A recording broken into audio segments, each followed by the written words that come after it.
Hello, welcome to the Millionaire Woman Show, where we'll be discussing leadership, business, and human potential, inspiring you to live rich from the inside out.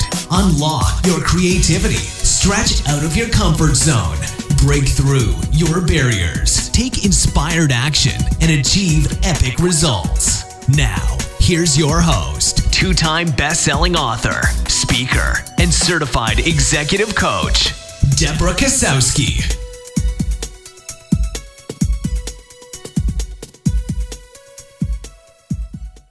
Hello, everyone, and welcome to the Millionaire Woman Show. You are in for such a treat. Today, I have Judy Hoberman, president of Selling in a Skirt, international speaker, trainer, coach, and mentor.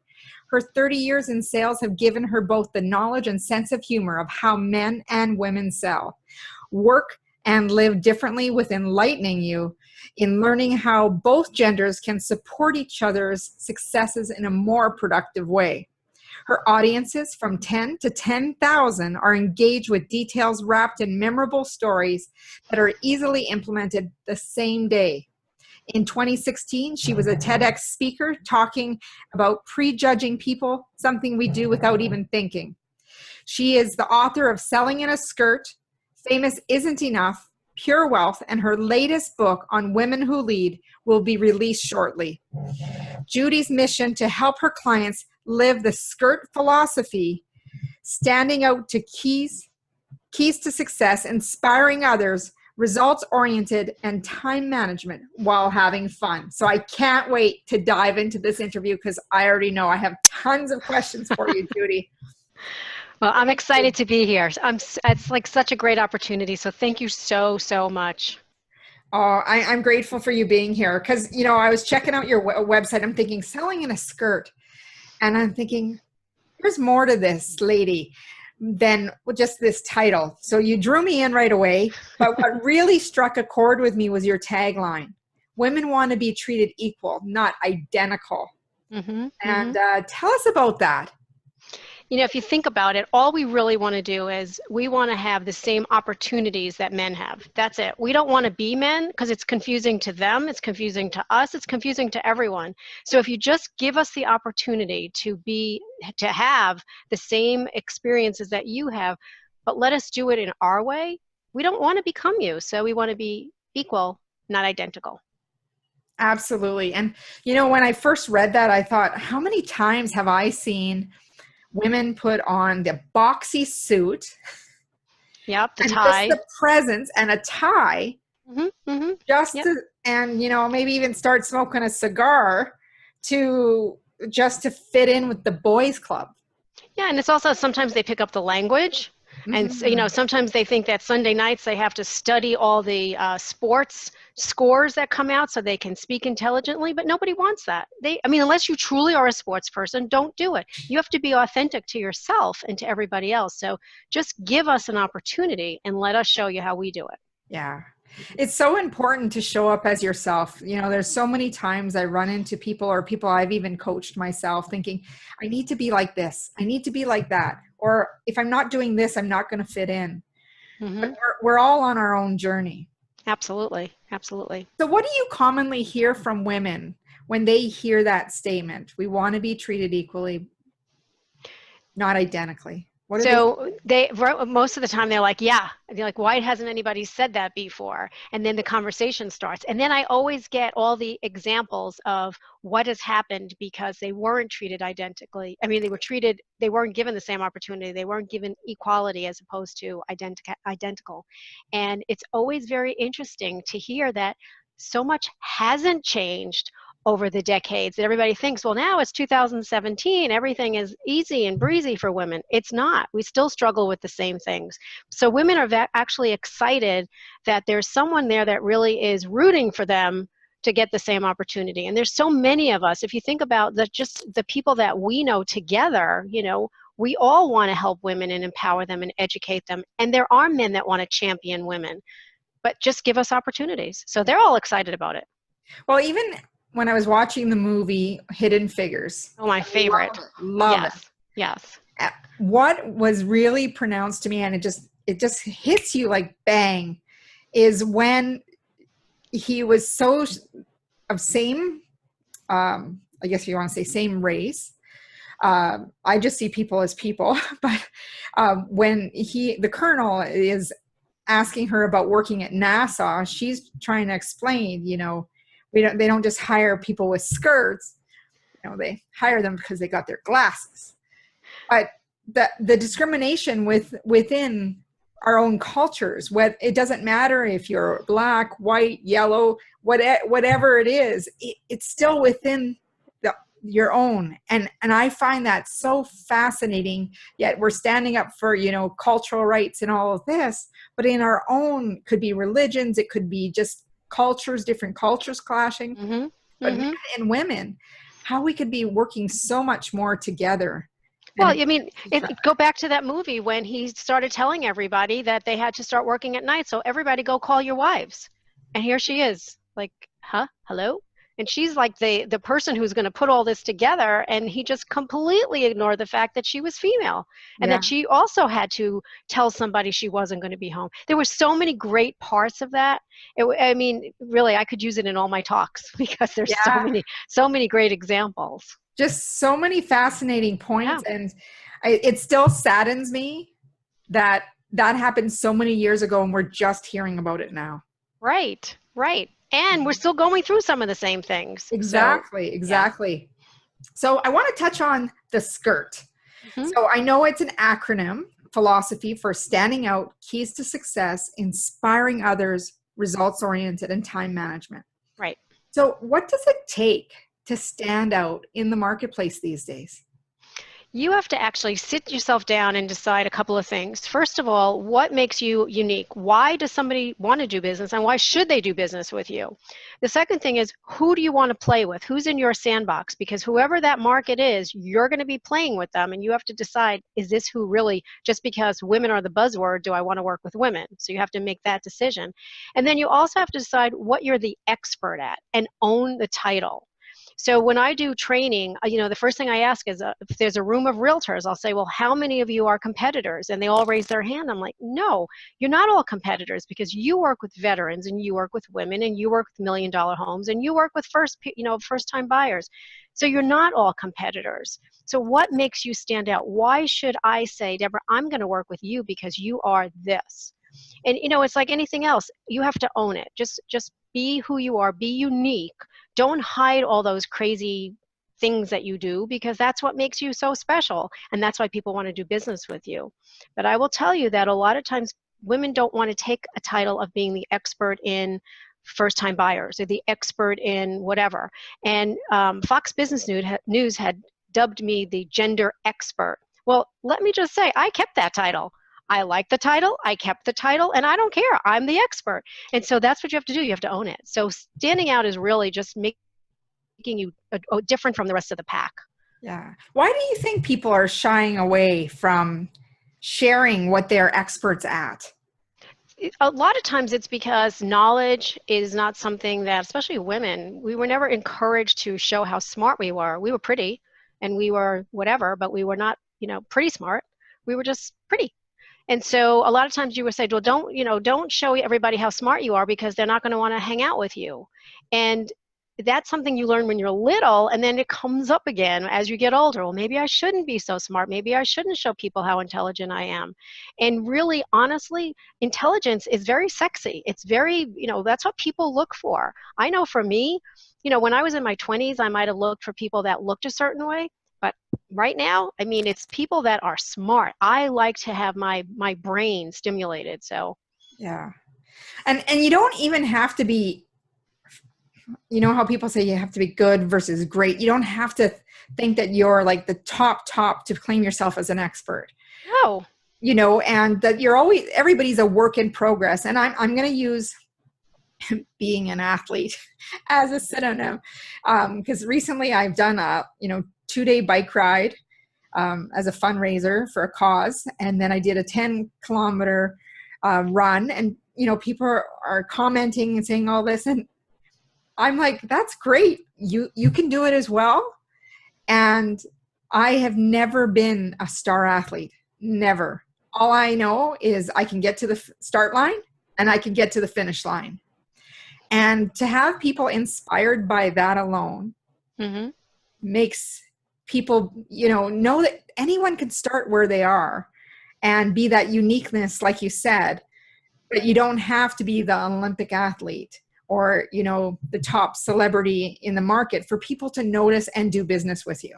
That's right. That's right. And you never know who you're actually inspiring by doing just what you did. I mean, I watched everything you did and I thought it was amazing and I thought it was awesome. Thank you. No, seriously, I mean, but if you think about it, think about all the people that won't do it.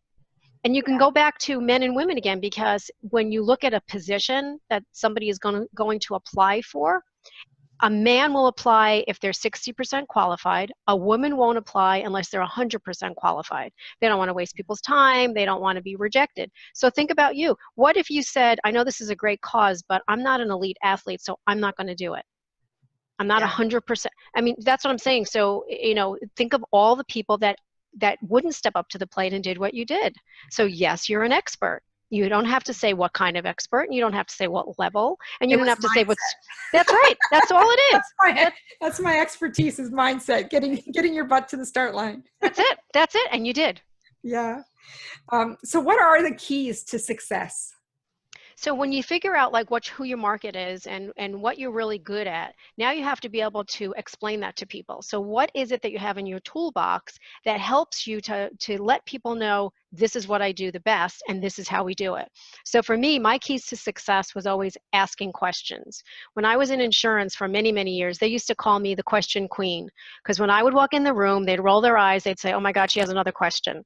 But the truth of the matter was, I would only ask questions because I was interested. That's it. And so the more questions I asked, the more you were talking and the more I got to know you, and I was interested, not interesting. So my key was always that people thought that I was truly interested in them, and I was.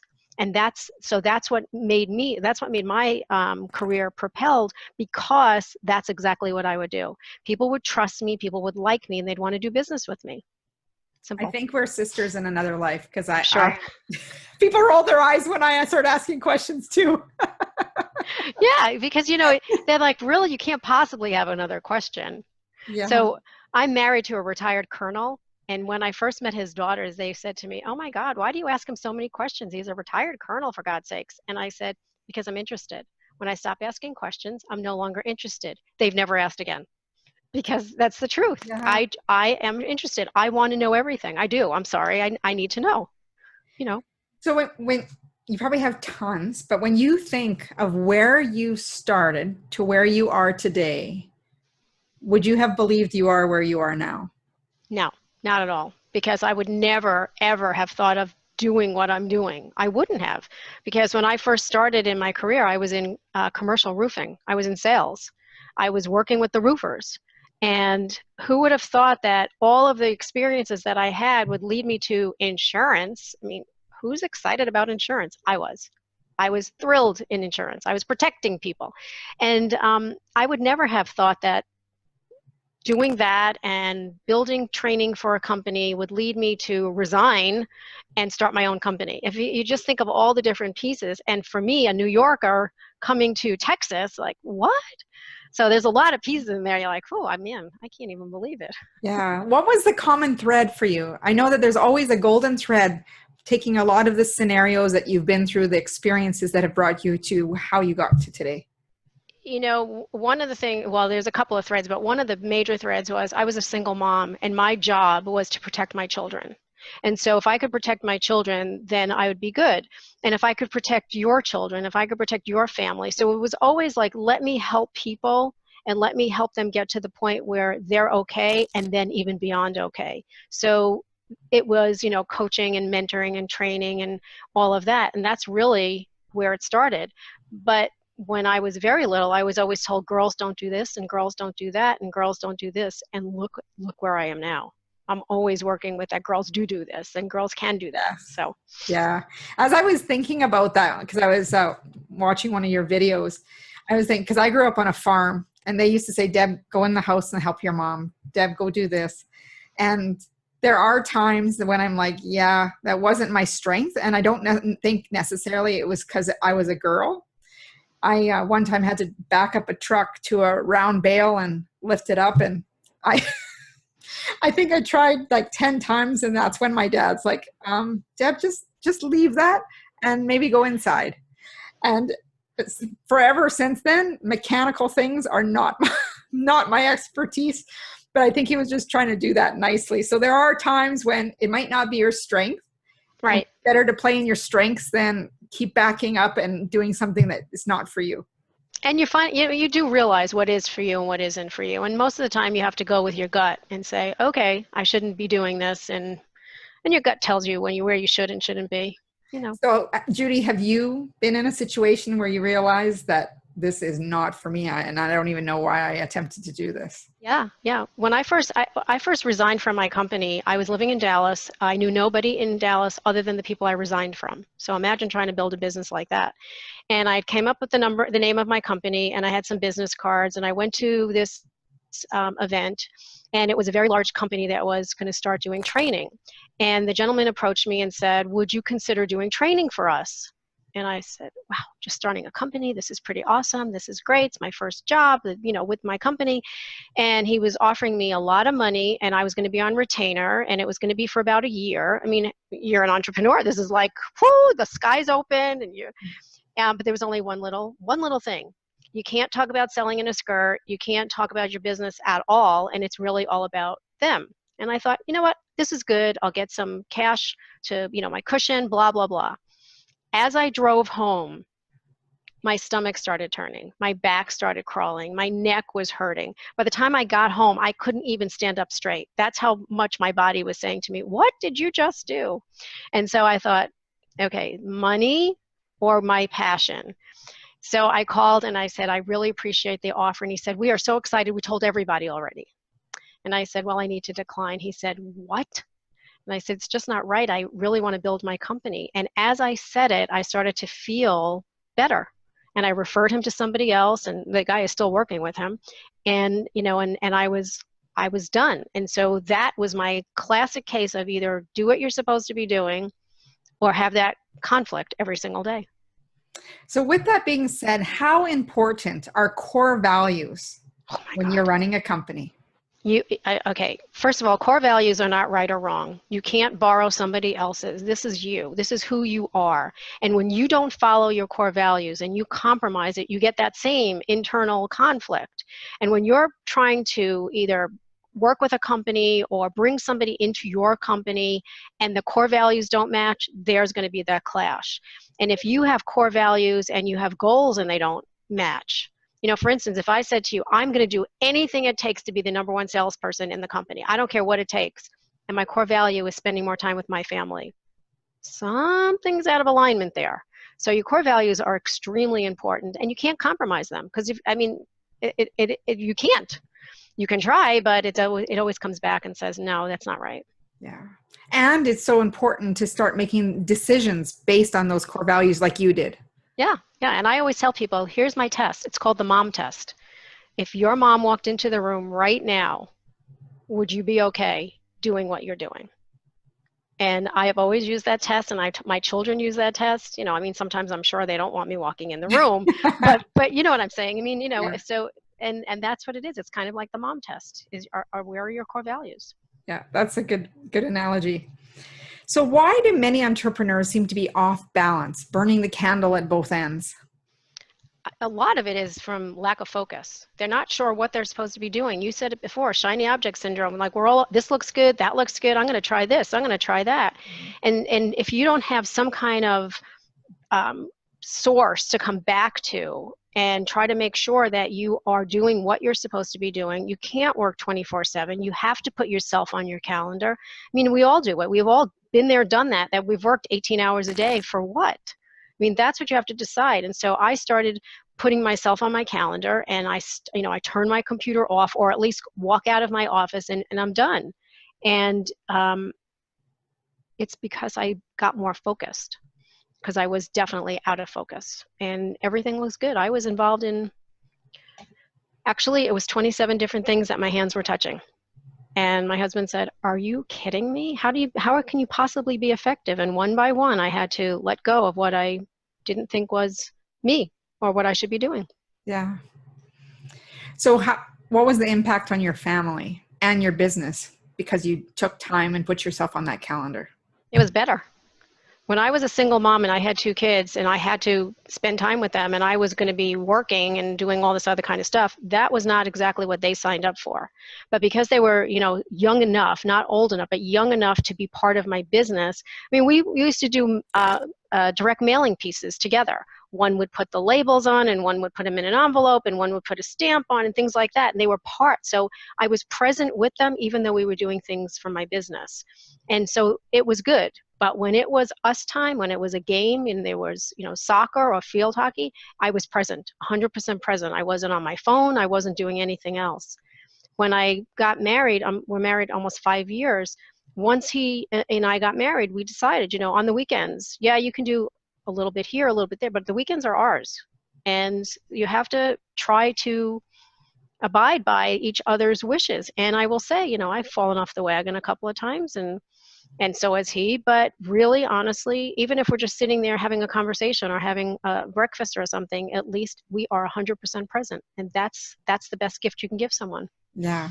And that brings up the topic of commitment versus being interested. We often hear that when people are going after something and they're like, well, I could do that. Mm-hmm. You Yeah. can already sense that commitment that it's not there. Right. Right. You have to decide what you really want to do. And I think that there's so many things that are offered to us today that it's hard to make that decision. It really is hard to make that decision.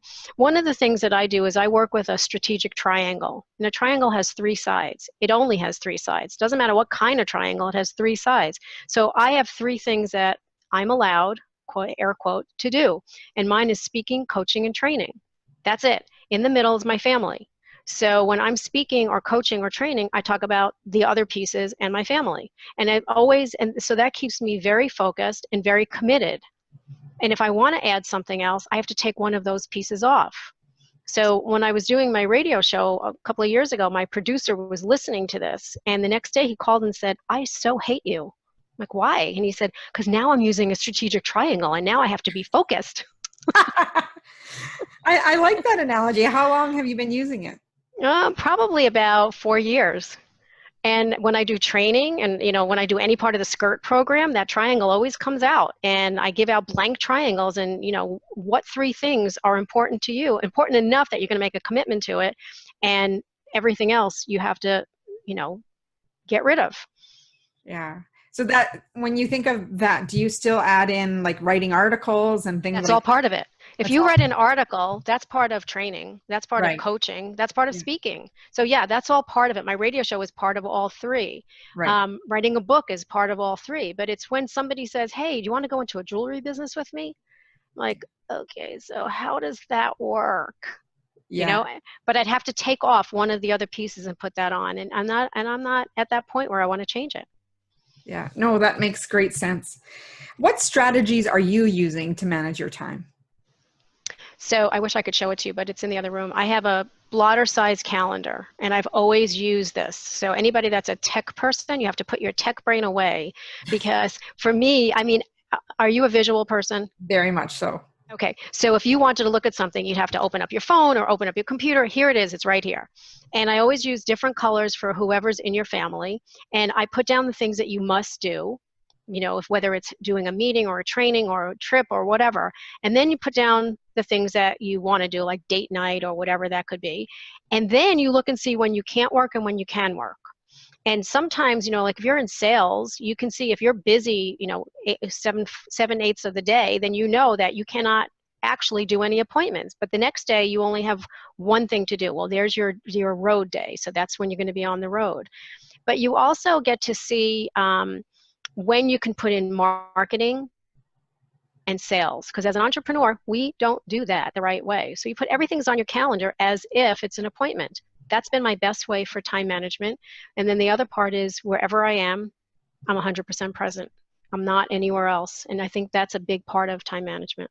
And I think an important thing that you talk about is because it's on the calendar, it gets done. That's right.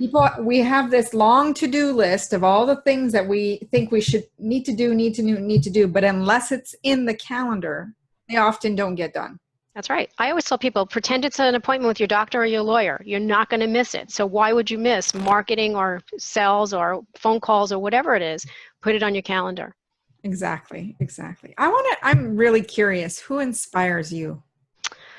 I think, well, one of the things that inspires me is Facebook, which sounds pretty weird, but I always look to see what people are struggling with. And then I come up with, either a quote or an image or something like that. So they're inspiring me and I'm inspiring them. People inspire me all the time because I can go and if I need inspiration, I just look around and I make up a story about them. Like I wonder why they're together in this airport. I wonder where they're going. And so being creative inspires me. But I like to read. And so I read articles and I read books and I watch videos. So anything that I can inspire my brain is really what I do. And music inspires me. So when you talk about having that, how we prejudge people, whether you're walking through the airport or in your grocery lineup, that we do that prejudgment. I've learned from my own experience that I made such a fool of myself by doing that. It was just shared with a colleague next to me. But there was this time when someone was walking around dressed very plasticky. Mm-hmm. It was done purposely because that ended up being the guest speaker. And I was like, whoa, because it was about making judgments. And here I was doing exactly that. And it really shifted my thinking from that point ever again. Because when I saw all the plastic, the first thing that came to me was fake. Mm-hmm. First word that came to my mind. So I already had a guard up versus being open and let's see what this lady has to say. So once she said, well, you guys are all analyzing me. And I'm like, oh yeah, we did. Yeah. So then I was able to step back and say, okay, let me just be open and no judgment here. And I've personally, it's taken me time to develop that. It's been several years ago since that happened, but I'm curious as to how you approach that when you're doing your trainings and speaking. Well, because I've been prejudged my entire life, I'm very careful about prejudging people. And so I will look around a room and I will find people that are almost like magnets for me, that they want to talk to me. And I go right up to people and I don't ever say, ooh, she's plastic or she's too old or she's too young. Mm-hmm. The other thing I found is that a lot of times we do that when we're trying to bring somebody onto our team. Somebody shows up and you're like, oh, she's too old, she probably doesn't know technology, or she's too young, has no experience. And sometimes these people are amazing people. So I try my very hardest not to prejudge anyone. Unfortunately, the studies show that you don't even think about it. You've already prejudged before you're even thinking it. And so it's like a nanosecond. But I try to be very careful because I know what it feels like, and it's not a good feeling at all. No. So, but we do it.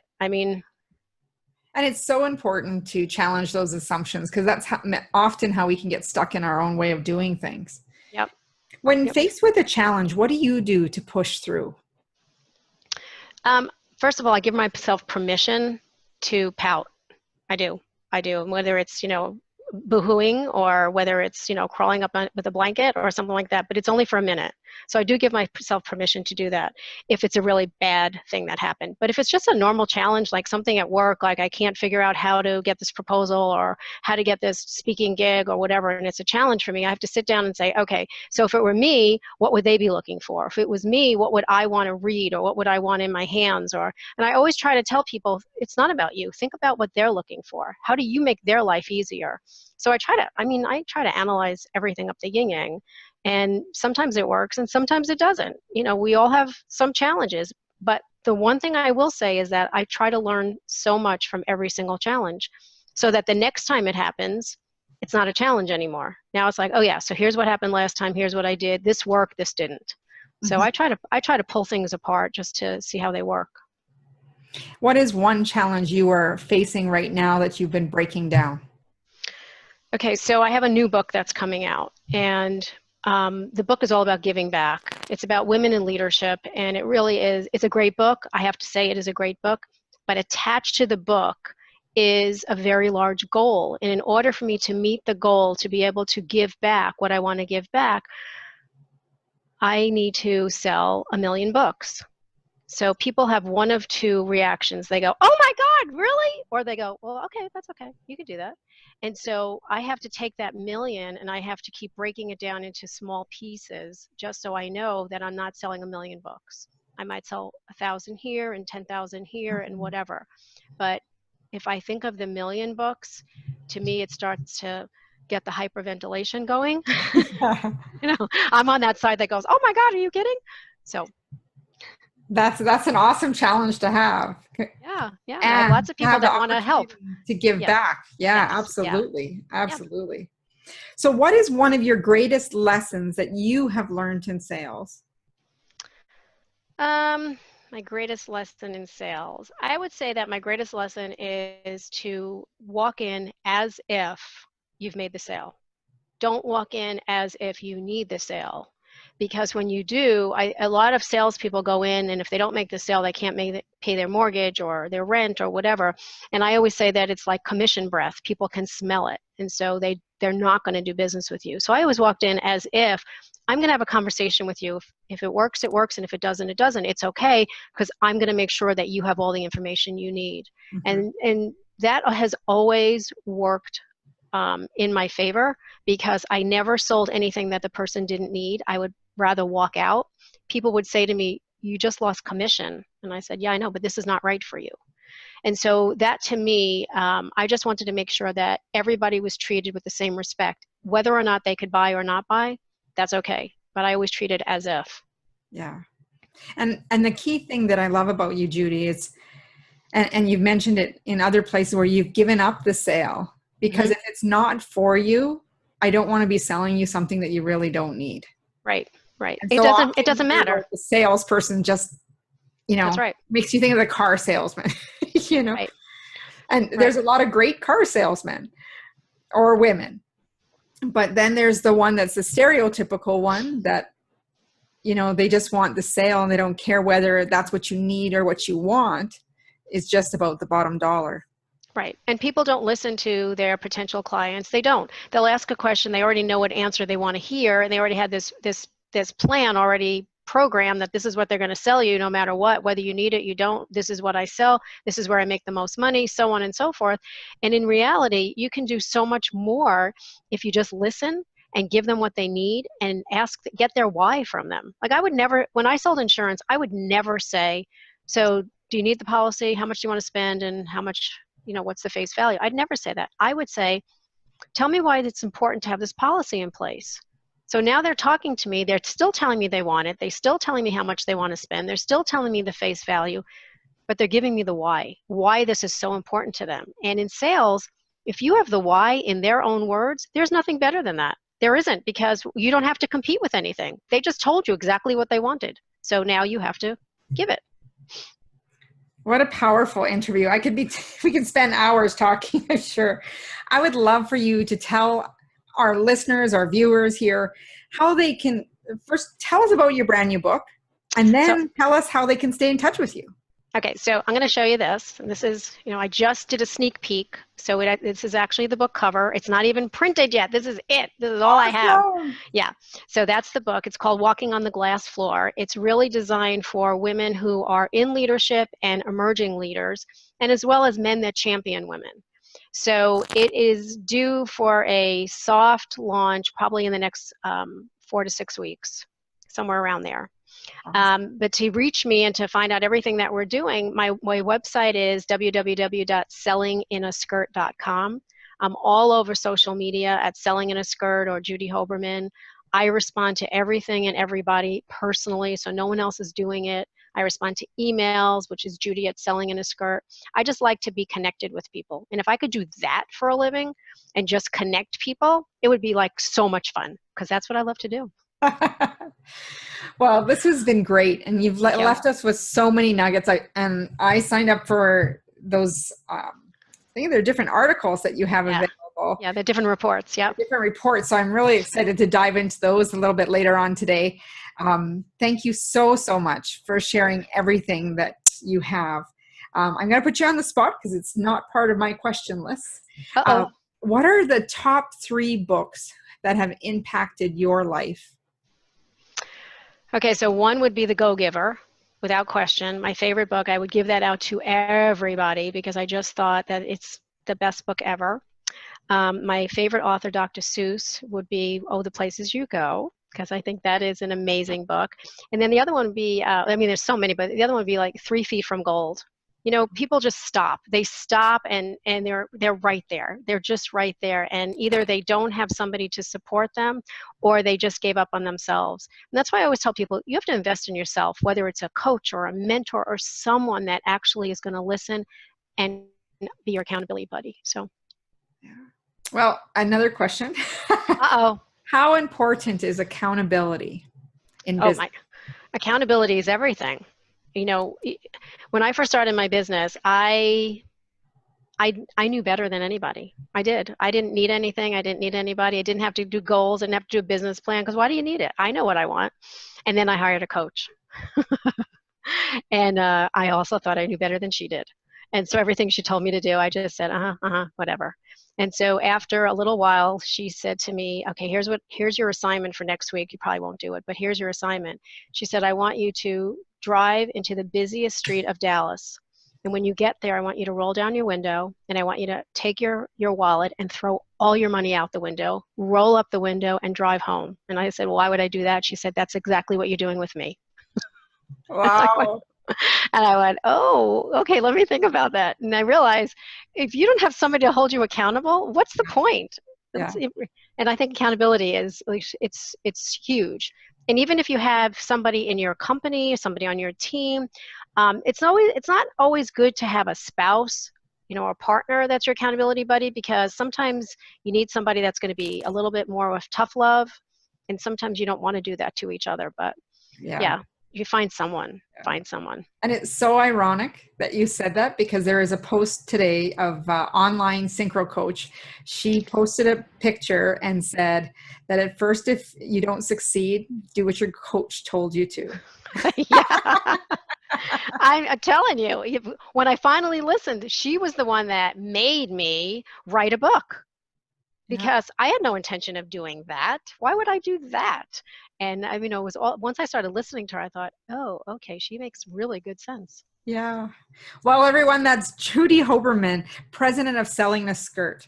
She has just left us with so many nuggets. And just before we go, I'm going to let you have one more piece of advice for all of our listeners and viewers, because I know there's so much more we could gather from you. I'm sure we're going to have what they call encore of having you back again. But I would love for you to just share one piece of advice for someone who might be struggling right now, not knowing if they can really, maybe they are 3 feet from gold and they're just about to give up, or they want to get started and they just don't know how. What piece of advice would you give them?